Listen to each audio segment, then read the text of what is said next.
Hello friends, welcome to the new episode of my channel. আমি Prince. তো জিতের বলিউড যে ডেবিউ হতে চলেছে সেটা নিয়ে তো সোশ্যাল মিডিয়া রীতিমতো উত্তাল, এবং জিদ্দার বলা যেতে পারে ভালো টাইম কোথাও গিয়ে ফিরে এসছে।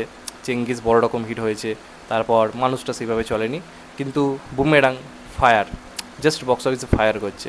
এবং তার সঙ্গে সঙ্গে জিৎ ফ্যান্সদের কাছে খুশির খবর হচ্ছে জিদ্দা বলিউডের একটা বিরাট বড় প্রজেক্টে কাজ করছে, এবং আমাদের বাংলাতে নেটফ্লিক্সের একটা বিরাট গ্রহণযোগ্যতা রয়েছে। বাংলার অডিয়েন্স নেটফ্লিক্স বিরাটভাবে ফলো করে, এবং সেখানে একটা অভিনেতাকে যেভাবে সম্মান করা হয়, বাংলা কমার্শিয়াল সিনেমা করলে তাকে সেইভাবে সম্মান করা হয় না, এটা আমরা সবাই জানি।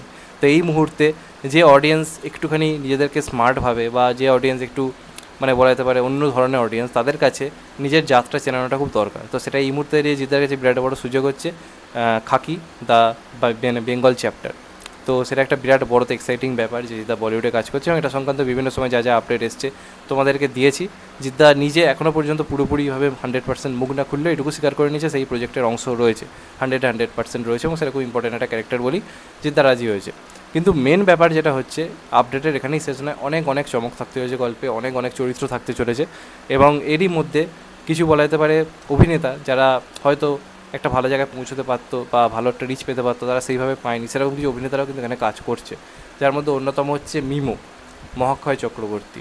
এই নামটা শুনেই তোমরা বুঝতে পারছো আমরা কার কথা বলছি। মিঠুন চক্রবর্তীর ছেলে মিমো চক্রবর্তী, যে বাংলাতে অলরেডি একটা সিনেমা করে যেটার নাম হচ্ছে রকি, যেখানে তার অ্যাপিয়ারেন্স ভালো চললেও সেইভাবে সিনেমাটা একদমই ওয়ার্ক করেনি, এবং সিনেমাটা স্টোরি না ভালো হয়, বাংলা সিনেমায় সেই সিনেমাটা পুরোপুরি মুখ থুবড়ে পড়ে, যে কারণে তারা সেইভাবে কোনো বাংলায় যে কেরিয়ার একটা তৈরি করা বা একটা নিজস্ব জায়গা তৈরি করা সেটা কোথাও গিয়ে হয়নি।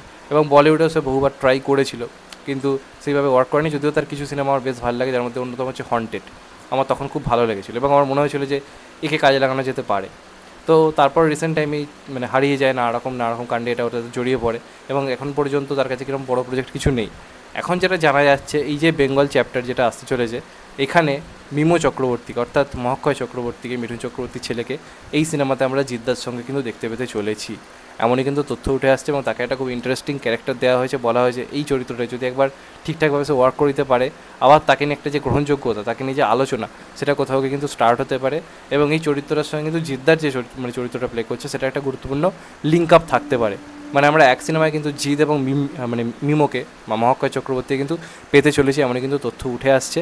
এবং বলা যেতে পারে বিরাট বড় একটা কাস্টিং নিয়ে হচ্ছে, শাশ্বত চট্টোপাধ্যায়, প্রসেনজিৎ চট্টোপাধ্যায়, জিৎ, পরমব্রত, শ্রুতি দাস, তার সঙ্গে সঙ্গে মিমো চক্রবর্তী বা মহাক্ষয় চক্রবর্তী, এছাড়া বলিউড থেকে কিন্তু আরও কিছু কিছু অভিনেতা নাম করা কিন্তু থাকতে পারে।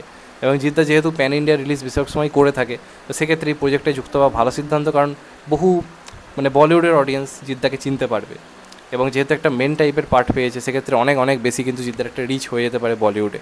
চেঙ্গিস দিয়ে অনেকটাই হয়েছে, এটা জিদ্দাকে আরও একবার কিন্তু অন্য উচ্চতায় পৌঁছে দিতে পারে। এবার দেখা যাক শেষ পর্যন্ত কী হয়। তো এই তথ্যটাই উঠে আসছে যে খাকি দ্য বেঙ্গল চ্যাপ্টারের নতুন কিন্তু সংযোজন কিন্তু মিমো চক্রবর্তী। এবার দেখা যাক শেষ পর্যন্ত কী হয়। যত দিন যাচ্ছে এই সিনেমাটা নিয়ে কিন্তু এক্সাইটমেন্ট ক্রমশ বাড়ছে, মানে এই সিরিজটা নিয়ে। তোমাদের কী মনে হয় অবশ্যই কমেন্ট করে জানিও। চ্যানেলটা নতুন হলে চ্যানেলটা সাবস্ক্রাইব করে দিও, and create the bell icon. ভালো থেকো সবাই, টেক কেয়ার, নমস্কার, আবার দেখা হবে। আমার তো পাই সবাই ভালো থেকো, সুস্থ থেকো, নমস্কার, টেক কেয়ার, আবার দেখা হবে।